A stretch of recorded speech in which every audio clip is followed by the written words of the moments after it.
படைத்தான் இறைவன் உனையே, மலைத்தான் உடனே அவனே.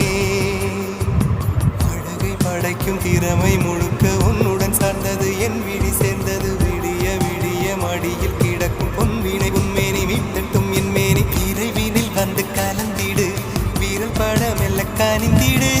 உடல் மட்டும் இங்கு கிடக்குது, உடன் வந்து நீயும் உயிர் கொடு. பல்லவன் சிற்பிகள் அன்று பண்ணிய சிற்பத்தில் ஒன்று, பெண்ணென வந்தது இன்று சிலையே. பல்லவன் சிற்பிகள் அன்று பண்ணிய சிற்பத்தில் ஒன்று,